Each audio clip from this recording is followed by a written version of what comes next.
maybe to the house of God. Good to see you. God bless. So many times I try to see you at home. It didn't happen, but it is. And also lovely to have Brother Bali back. Brother Barry, I hope all of you are doing well in your family, who are wife and children. It's good to have you back. For this month, we have been studying God's unchanging promises. If you remember, first week we studied from Isaiah 46, verse 4, how God sustains us and how God cares for us and how God would deliver us. And the following week we studied about how Jesus Christ is telling us not to worry about tomorrow and not to worry about our life. Then last week I didn't come, but that's what we studied, how you and I are in God, how the power of God has been entrusted to us, how you and I look forward that one day we will be where Jesus is. And this evening, I would like to study with you very, very important passage in the scripture that is going to take place in God's time. Our focus is going to be Revelation chapter 21, verse 5, where God says, "Behold, I make all things new." This is what He says. And secondly, one of the greatest promises of God. All of us can cling on to them. And particularly, the book of Revelation, as you and I know, primarily a prophetic one. But if you read the book of Revelation, you will understand everything is written as if things have already taken place. With certainty. So, here it says, the major portion of the book of Revelation is the revelation of Jesus Christ. And that is how, if you read Revelation 1:1, it says, revelation about Jesus Christ. This starts with that.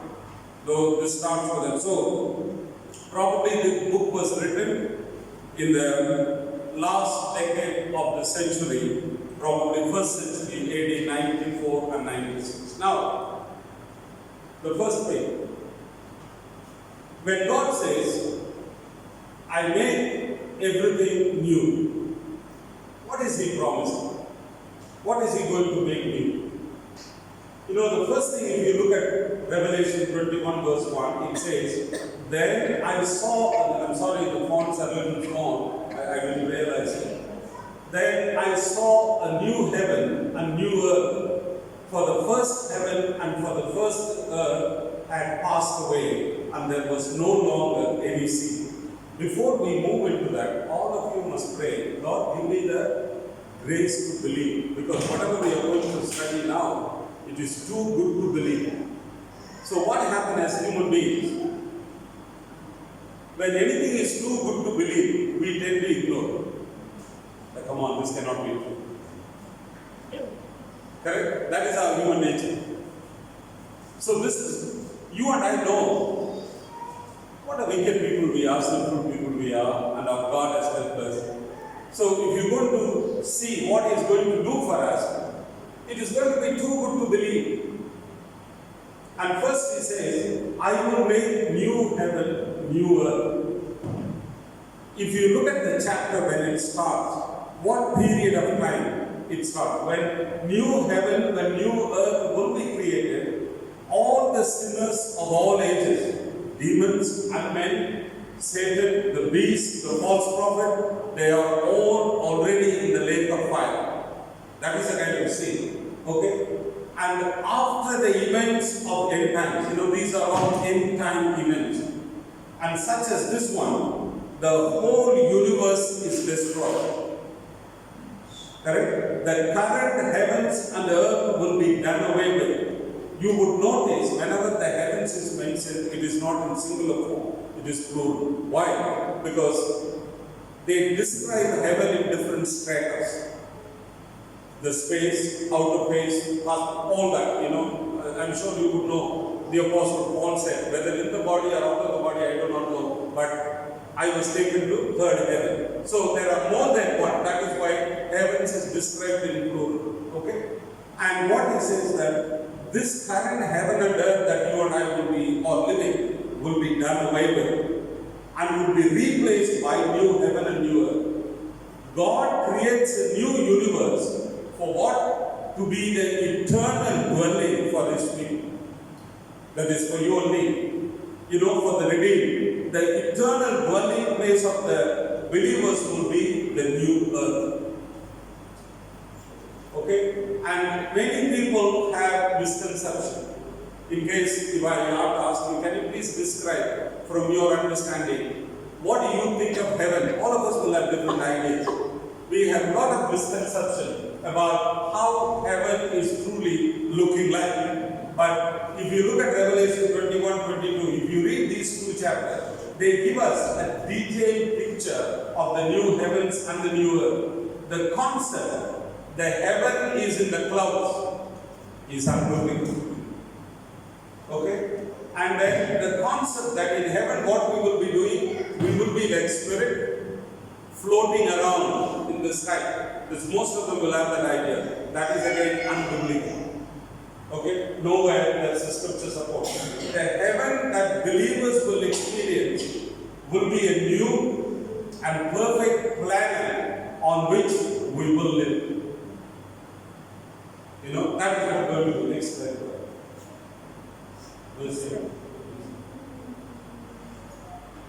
Okay? Now, this entire universe that we see now will be destroyed. Don't think that it is mentioned only in the New Testament. Even in the Old Testament, it is mentioned. If you read Psalm 102, what is Psalm 102? 102 is the prayer of an afflicted man, a man who was facing an overwhelming situation. He was crying out to God, sharing his pain. He was praying to God. At that point of time, he makes this statement. How this revelation came to him, we do not know. But he has mentioned years ago. What he says here, in the beginning, you laid the foundations of the earth, and the heavens are the work of your hands. Because he's talking to God. And then he says, they will perish, but you remain. They will wear out like a garment, like clothing. You will change them, and they will be discarded. Verse 25 and 26. Lord, what is heaven? Heaven is like your handiwork. And one day both will be destroyed, but you will remain the same. It is like changing the clothes. It will be discarded. So this heaven and earth that you see now will be destroyed.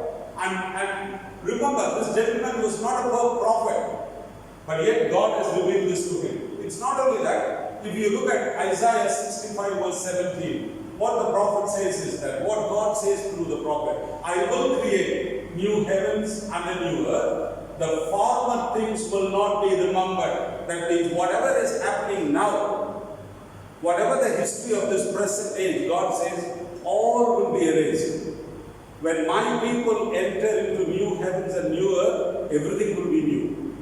None of the old things will be remembered, nor will they come to my mind, God says. That means all the sinful things that you and I committed, because we were forgiven, it will be all erased once for all. You know?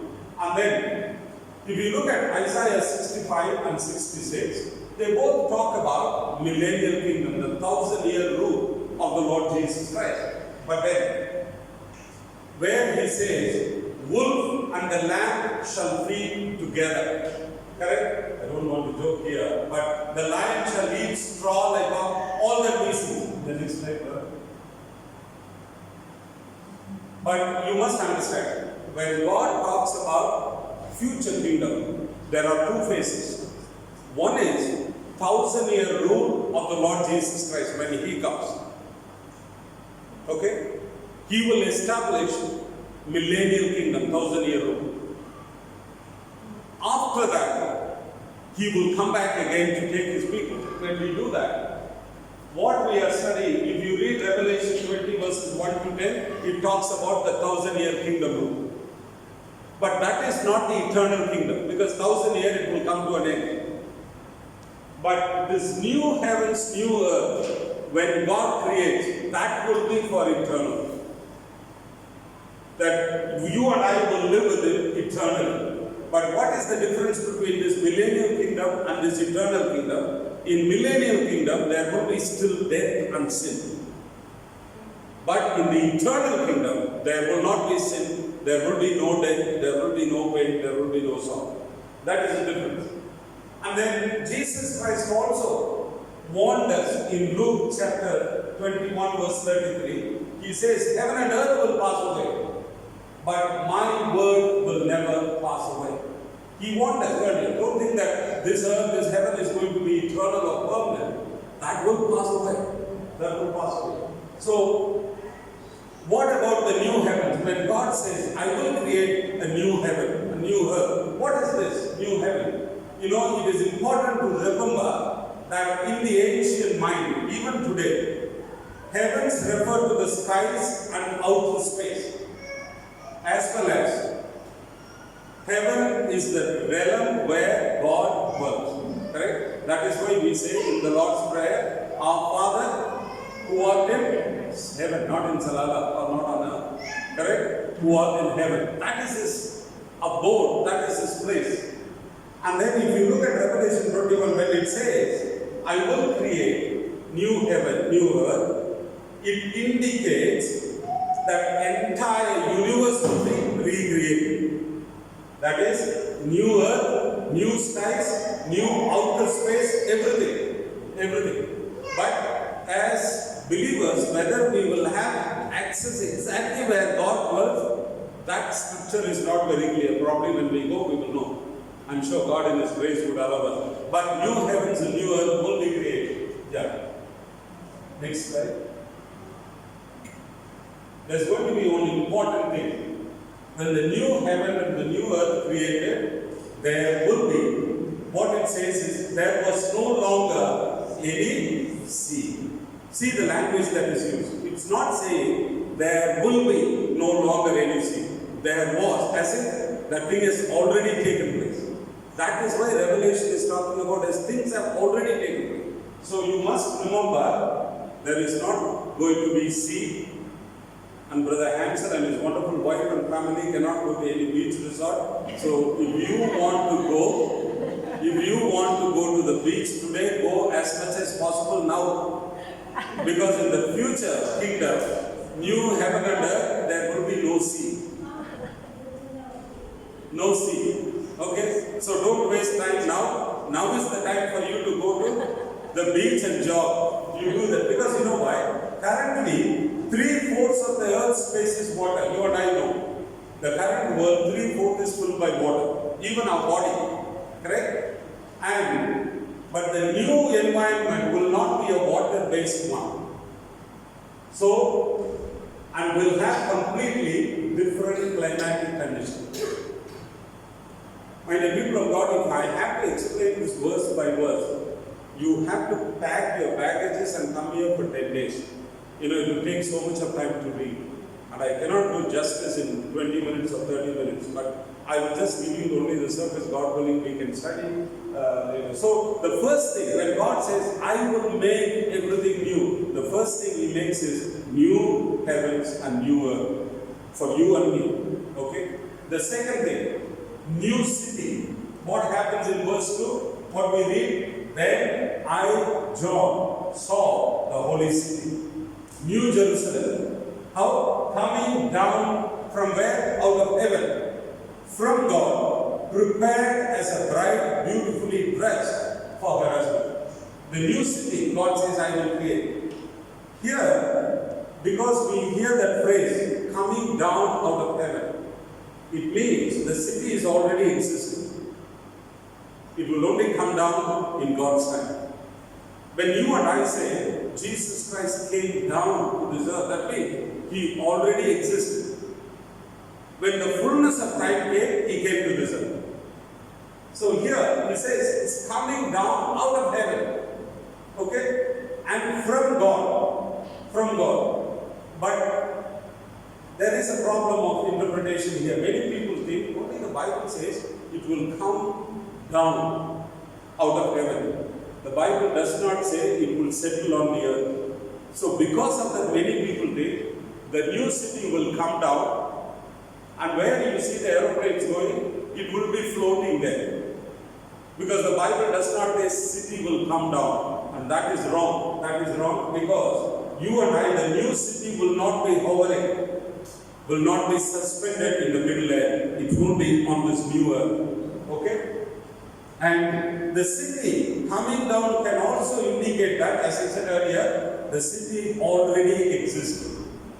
And that is what Jesus Christ promised in John chapter 14. What did he say? Don't let your hearts be troubled. Believe in God, believe also in me. In my Father's house, there are many rooms, many mansions. If it were not so, I would have told you, he said. I'm going there to prepare a place for you. And I will come back to take you to be where I am. This is the new city, Jesus Christ, referring in John 14. Now at the moment, what is he doing? He is preparing a place for us in this new city. And one day, when his preparation is over, when the time comes for him to come down, this city will come down. That's why he said it is too good to believe. Because we all have very limited knowledge. Even if you have double PhD or triple PhD, you cannot understand this. Okay? And as a result, what happened? Come on, this is all story. This is a legend. It's not there. And I believe every word will be true. My dear people of God, I tell you. Because if you look at the events that will happen, he said, these are the things before I come down. These are the things that will happen. If you read the end time signals, everything is happening in the way the Bible has described. Everything is happening. Okay? So, this city will be for you and me. That is what he said. At the moment I am preparing. Why? Jesus Christ is the bridegroom. Correct? And what is the church? So, it's whose responsibility to prepare the house? Bridegroom's house. He has to get the house ready. Later on, bride can maintain it, but he has to get the house ready. And that's what he is doing at the moment. And if you look at from verse 9 onwards, detailed description, every verse can be studied for hours together. You know, detailed descriptions are given. If you look at verse 11 of, the previous one, you see that what will happen in the city? It shone with the glory of God, and its brilliance was like that of a very precious jewel, like a jasper, clear as crystal. That is the kind of city you and I are going to live in. Verse 11, next slide. And what will happen there? It had a great high wall with 12 gates, not gates, and with 12 angels at the gates. And on the gates, what is written? The names of 12 tribes of Israel. And 3 gates, each one all the 4 directions. Okay? That is what verse 12 and 13 says. This indicates that the redeemed Israel. What is that redeemed Israel? See, by the time this happens, the church will have been taken up, raptured. Okay? And during tribulation period, great tribulation period, that's 7 years, God will give an opportunity for Israel to accept His Son as the Messiah. At the moment, the people of Israel are not willing to admit that Jesus Christ is the promised Messiah. They are still looking for a Messiah. If you go to Jerusalem, if you go to that Wailing Wall, they will go and stand in front, send Messiah, they'll go on praying throughout the day. Because they expected a military Messiah, a Savior with huge army. He will come and defeat the world and make Israel number 1 in the world. But Jesus Christ came fighting against sin, not against anybody. So they were very disappointed. So they are not willing to admit even today Jesus Christ is the promised Messiah. So, but during the tribulation time, God will give them an opportunity, because only for that community God will show His favor, because that is the chosen nation. At that point of time, many people will come to know Jesus Christ as their Lord, and many Jewish people. They are not part of the church. This city is prepared for the church. But this city also will be for the redeemed Israel. Whoever accepts Him as Messiah during those 7 years' time, they will have access to the city even though they are not part of the church itself. Redeemed Israel and redeemed community. Okay? And then the wall of the city had 12 foundations. And on them were the names of the 12 apostles of the Lamb. Originally, those who handed over the word of God to us. You remember apostolic teaching? Because they are the one who received the teaching from Jesus Christ Himself. In fact, that is the definition. Although in the looser sense, apostle can mean the one who is sent. But in his original sense, who is an apostle? The one who had direct contact with Jesus Christ, the one who saw Jesus Christ, who received the word from the Lord Jesus Christ. Only they could be called as apostles. Today, everyone is calling themselves apostles.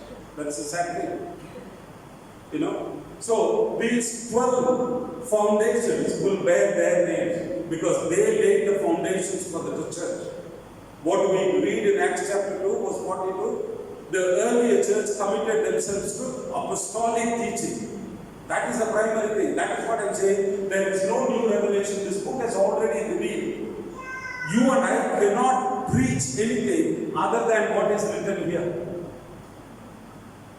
This is the revelation. What is the preacher's job? The preacher's job is not to imagine. The preacher's job is to spend time to interpret the word correctly. It is not my job to sit in my room and imagine and come out with some fancy theology. That is not what I am called for.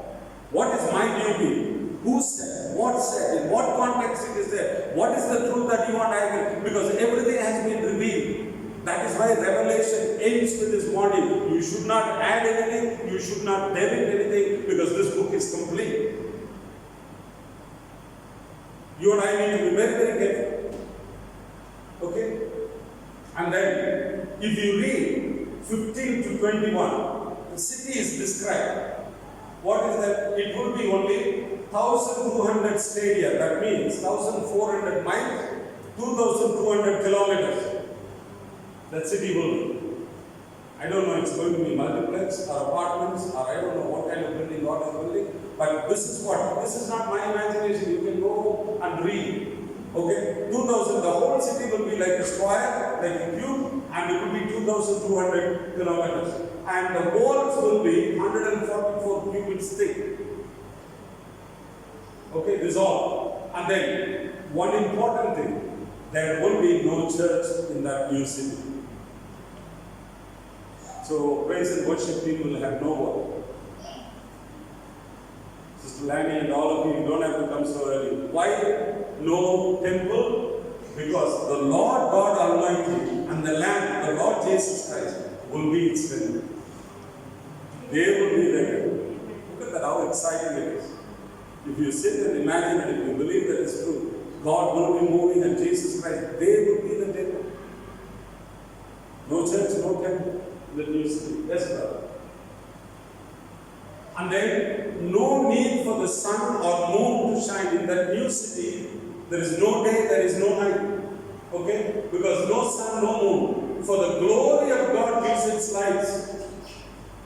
Because God will be with us, so His glory will be good enough to give us the light that we need. And the Lamb that is worthy is the Lamb, Jesus Christ, will be our Lamb. Okay? And the nations will walk by its light. And then the kings of the earth will bring splendor into it. 23 and 24. And then 25, gates will never be shut because there will be no night. The glory and the honor of the nations will be brought into it. And then, who will enter into that city?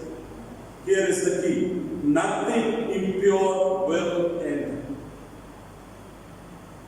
Nor will anyone who does what is shameful or deceitful, but only those whose names are written in the Lamb's book of life. Only those names that are written in the book of life. That is why when his disciples came happily, Lord, in your name we cast out demons. In your name we perform the miracles. Jesus Christ said, that is not important.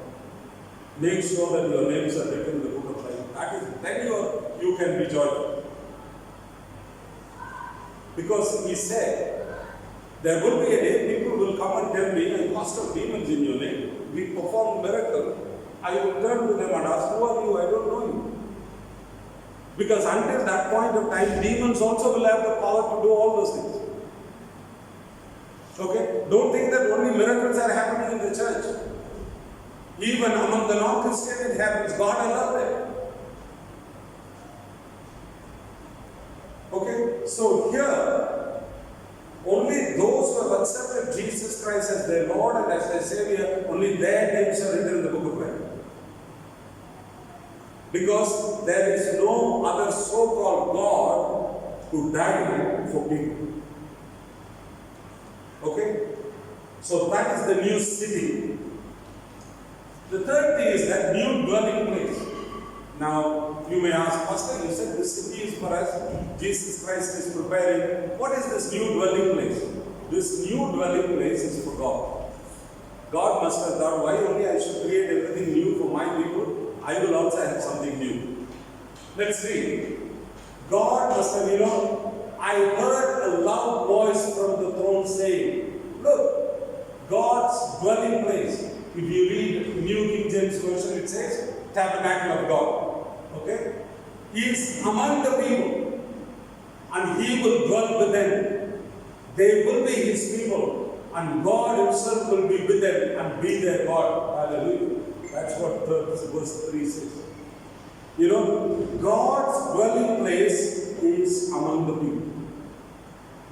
My dear people of God, it means where you and I will be living on the new earth. So God will come down from heaven and He will live among us. So God's dwelling place among the people means on the new earth. So, since God is living with us, although we are living on the new earth, by virtue of God living with us, that new earth will become new heaven. Because God's dwelling place is heaven. Okay? And God living, if you look at what is the climax of the scriptures teaching, that is God living with His people, that will be fulfilled. The fulfillment of the God's plan and mankind from the beginning is that is why He keeps saying, I will be your God, you will be my God. And I want to come and dwell with you one day. Now He is indwelling in us through His Holy Spirit. But one day, literally, He would live with us. Okay? And this is not only now. If you read Exodus 25, God told Moses to tell the people of Israel to bring offering. See, we read about cheerful givers only in the New Testament. We think, even in the Old Testament, what is God's understanding of giving? God says, whoever heart is prompted to give, you take offering only from them. Don't take it from everybody. Okay? Whoever is heart is prompted to give, happily giving, joyfully giving, you take offering only from them. That's not in the New Testament alone, even in the Old Testament. That is the teaching of God. Okay? And if you read that Exodus 25, what all the offering you can bring, God gives the list. And then, having told that, He is telling Moses, go and tell my people, ask them to build a sanctuary for me. Building for me, sanctuary. Okay? And I will dwell among them. See, what is the Old Testament concept? Although God will dwell among people, but He had His own sanctuary. But when it comes to this new heaven and new earth, He's saying, I don't need the sanctuary. I want to live with my people. That's the purpose. So God will live among us. New dwelling place. That is going to be His new dwelling place. Yes, please. And then, the new order. What it says in verse 4, He will wipe away every tear from their eyes. There will be no more death or mourning or crying or pain, for the old order of things has passed away. God says, all the old order of things has passed away. God is establishing a new order. And in 2 Corinthians 5:17, what we read, if any man is in Christ, he is a new creation. What happens? All the old things have passed away and everything has become new.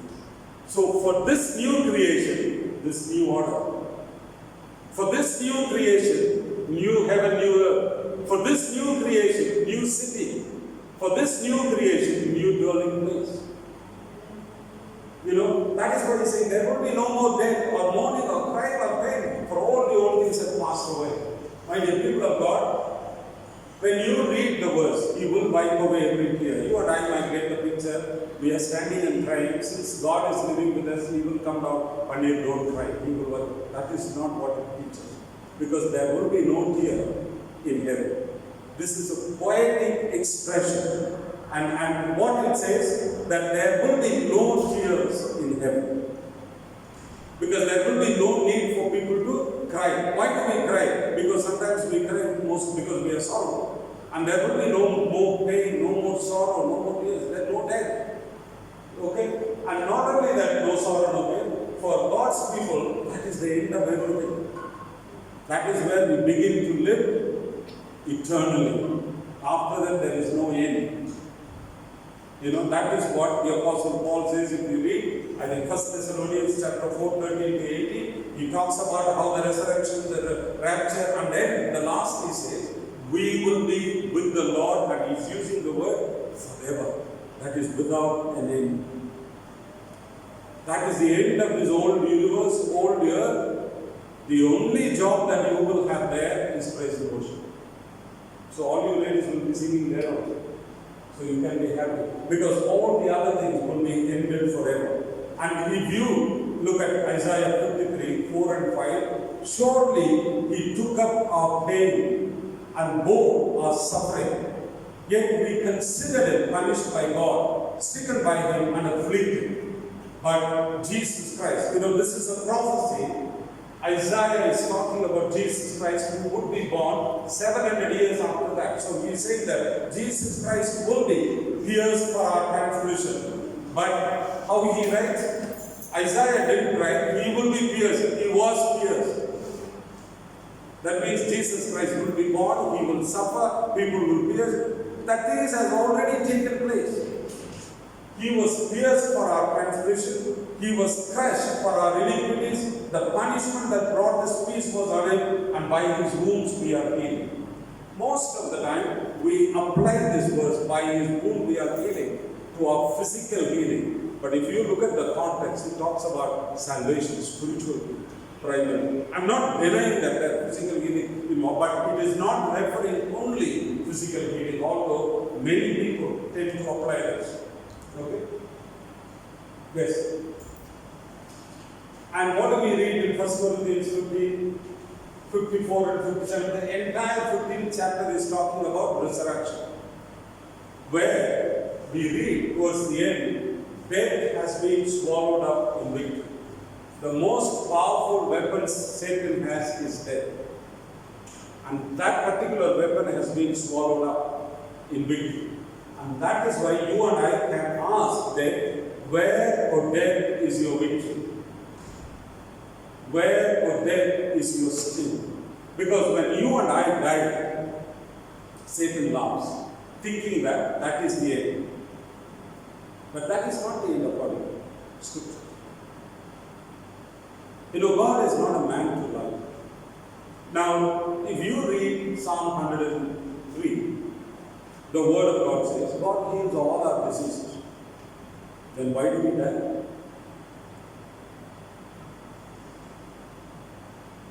Is it there or not? At least for this, can you please turn to Psalm 103?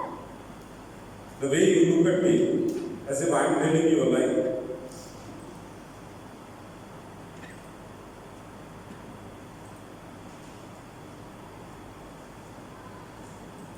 verse 3. It's a very familiar passage. Bless the Lord, O my soul, and all that is within me. Bless His holy name. Bless the Lord, O my soul, and forget not all His benefits. And what are the benefits? Who forgives all your iniquities, who heals all your diseases. Then why did Luella die? Is God a liar? God is not a liar.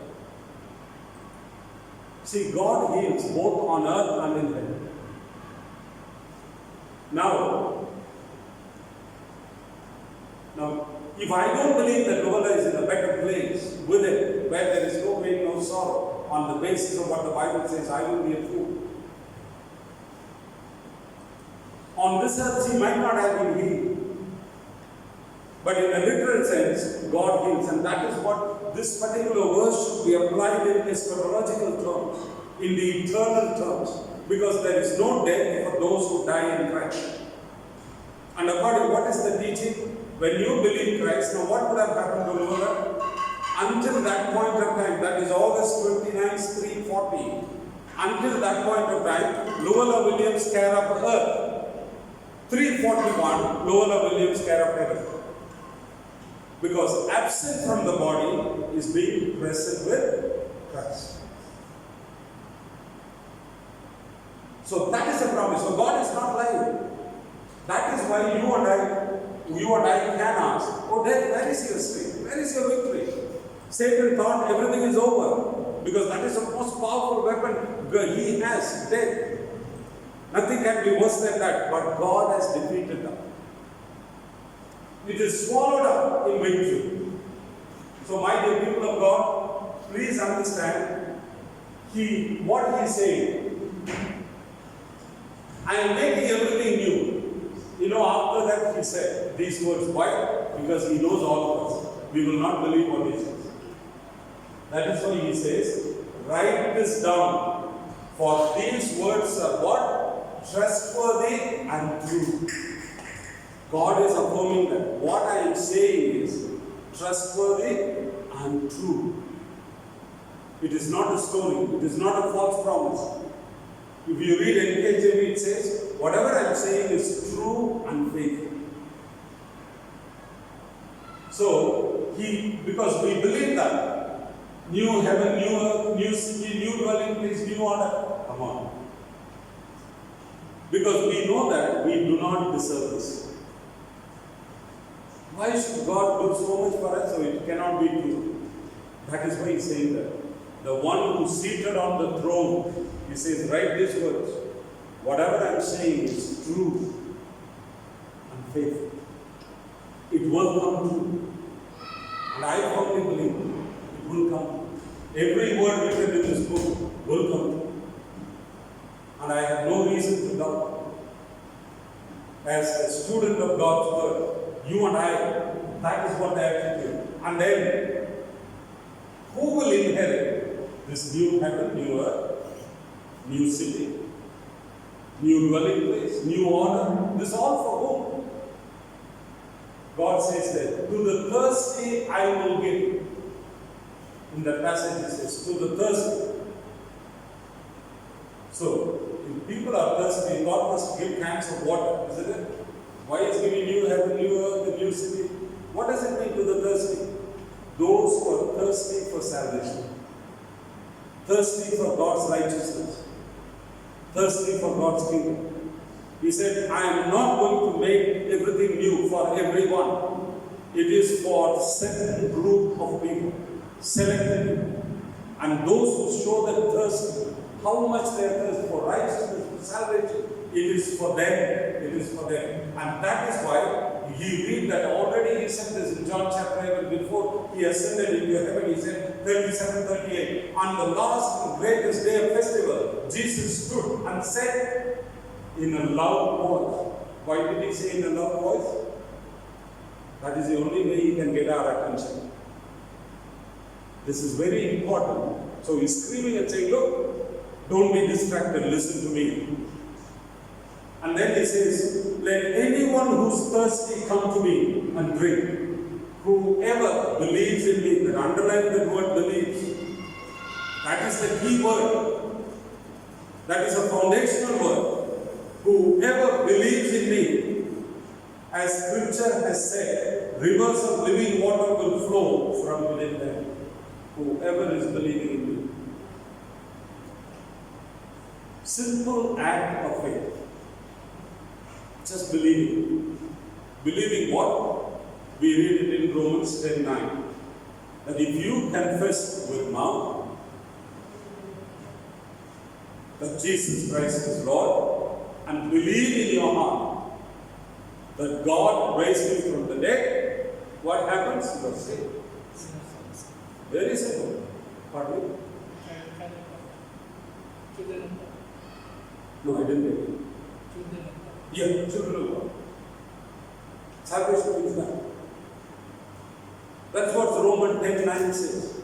The Bible did not give very difficult conditions to be met to get this gift of salvation. You know? Very, very simple.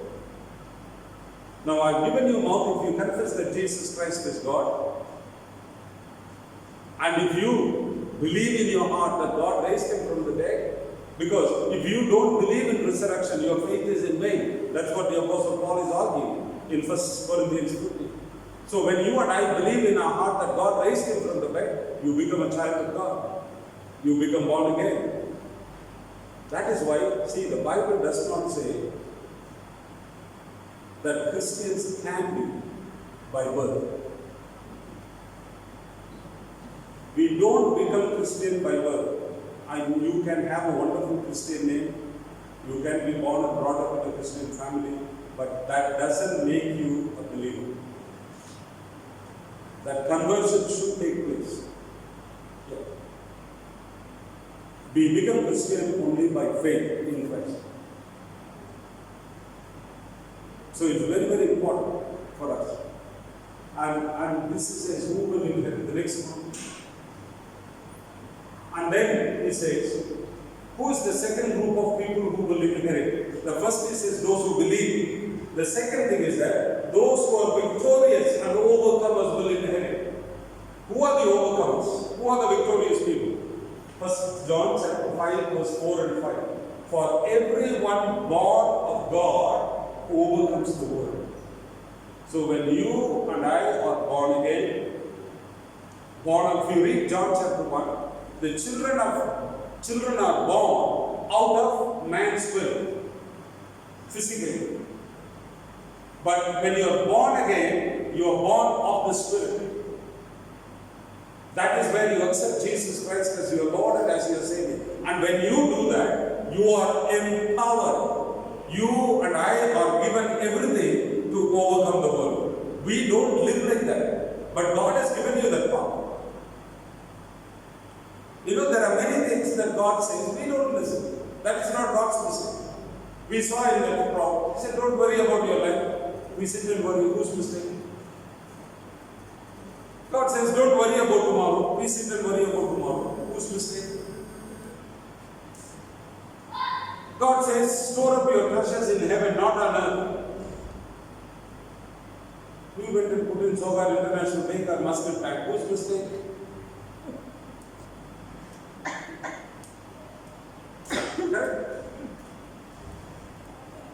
God says, love your enemies. No, I want to hate it. Whose mistake?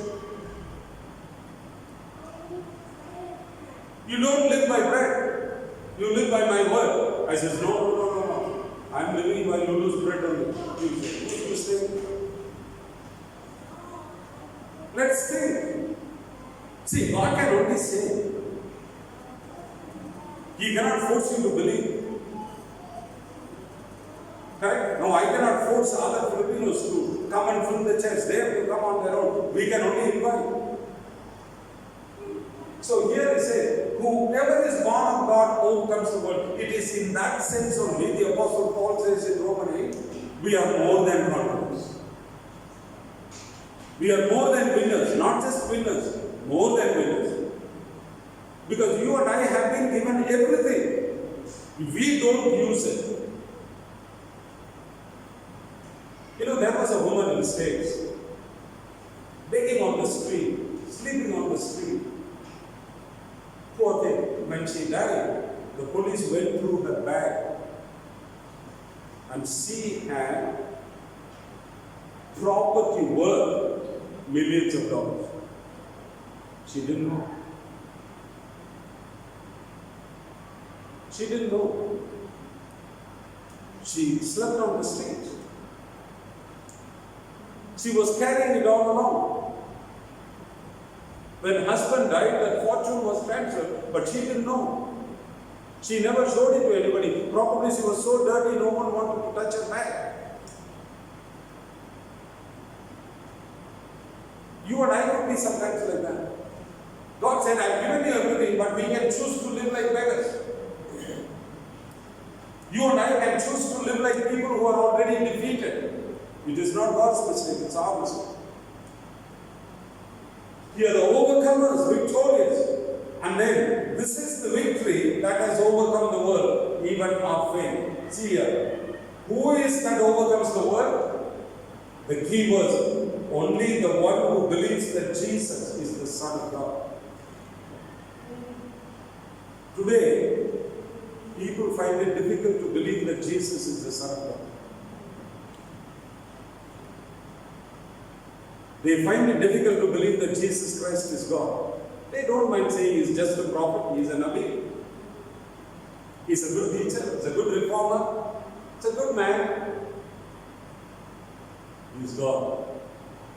He's God himself. Only those who believe that Jesus is the Son of God. Many Islamic scholars will challenge people. Where full of Muslims are there, they will challenge. Did Jesus Christ say he's God? This and that. And I am praying for an opportunity. I will go and stand with him one day and I will tell you what he says. Because they take the words out of context. They don't allow you to talk. It's very, very clear. Only the one who believes that Jesus is the Son of God. You know, this belief is the crux of our Christian life. My dear people of God, are you ready for New Jerusalem? Are you ready for new heavens, new earth? Are you ready for new city? Are you ready for new dwelling? Are you ready for new order? He says, no, I cannot leave my house, I want to live here. God says, please live.